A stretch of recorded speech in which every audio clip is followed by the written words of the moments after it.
Halo Atria, saya Juvenius Martin dan hari ini kita akan membahas soal UKM PPD mingguan. Soal hari ini adalah seorang anak perempuan usia 8 tahun dibawa ke dokter dengan riwayat patah tulang berulang sejak pasien berusia 2 tahun. Dalam 1 tahun ini, pasien telah mematahkan tulang humerus kiri dan klavikula kanan setelah terjatuh. Ayah pasien juga memiliki riwayat serupa. Pada pemeriksaan fisik, ditemukan tinggi pasien pada persentil kelima dengan berat pada persentil 20. Pada pemeriksaan fisik, ditemukan kifoskoliosis dengan tibia yang membusur. Terdapat hipermobilitas sendi ekstremitas atas dan bawah. Apakah temuan klinis lainnya yang paling mungkin ada pada kasus ini? A. Dislokasi lensa. B. Gangguan pendengaran. C. Hutchinson's teeth. D. Rakitic rosary. Dan E. Makrocephaly. Saya akan memberikan waktu beberapa detik agar teman-teman dapat menentukan jawaban yang paling tepat.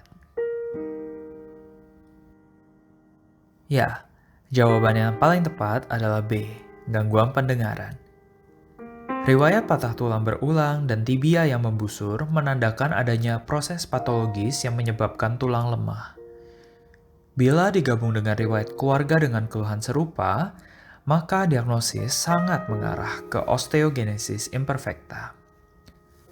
Osteogenesis imperfecta, atau yang sering disebut sebagai brittle bone disease, merupakan gangguan genetik yang mengakibatkan kelainan jaringan ikat, biasanya kolagen tipe 1.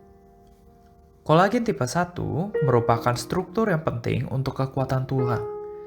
Namun, bukan hanya tulang, kolagen tipe 1 juga banyak terdapat pada tendon, ligamen, dan juga berperan dalam ketebalan sklera. Gangguan pembentukan kolagen tipe 1 ini menyebabkan manifestasi klinis osteogenesis imperfecta, yaitu 1. Tulang menjadi mudah patah sejak usia muda. 2. Tinggi badan menjadi pendek akibat kesulitan membentuk jaringan tulang baru. 3. Terjadi deformitas tulang seperti skoliosis maupun kifosis. Selain gangguan tulang, defisiensi kolagen juga menyebabkan tendon dan ligamen menjadi semakin fleksibel, sehingga sering ditemukan hipermobilitas sendi seperti yang tergambar pada kasus kita. Defisiensi kolagen juga menyebabkan sklera menjadi lebih tipis, sehingga vena pada lapisan koroid menjadi terlihat. Vena ini membuat sklera pasien dengan osteogenesis imperfecta terlihat menjadi berwarna kebiruan, atau keywordnya adalah blue sclera. Selain manifestasi ini, pasien dengan osteogenesis imperfecta juga dapat mengalami gangguan pendengaran dalam bentuk tuli konduktif. Mengapa bisa seperti itu? Sebelum menjawab ini, mari kita terlebih dahulu melihat pilihan jawaban yang salah. Pilihan A. Dislokasi lensa. Dislokasi lensa dapat terjadi pada pasien dengan sindrom Marfan. Seperti kasus ini, sindrom Marfan juga menyebabkan kifoskoliosis dan hipermobilitas sendi. Namun, pasien dengan sindrom Marfan biasanya memiliki postur yang tinggi dengan ekstremitas yang panjang. Sindrom Marfan juga tidak menyebabkan fraktur multiple yang merupakan keluhan utama pada kasus kita, sehingga pilihan A kurang tepat. Pilihan C. Hutchinson's teeth. Gigi Hutchinson pada anak merupakan gejala yang ditemukan pada sifilis kongenital. Walaupun tibia pada sifilis kongenital juga dapat mengalami kelainan, pasien ini tidak memiliki manifestasi sifilis kongenital lainnya. Misalnya, saddle nose, pembesaran dahi atau yang kita sebut frontal bossing, maupun maksila yang kecil. Sifilis kongenital juga tidak menyebabkan hipermobilitas sendi maupun fraktur multiple yang berulang, sehingga jawaban C kurang tepat. D. Rakitic rosary merupakan penonjolan pada perbatasan tulang rawan dan tulang sejati yang terdapat pada tulang iga. Tempat ini lebih sering disebut sebagai costochondral junction.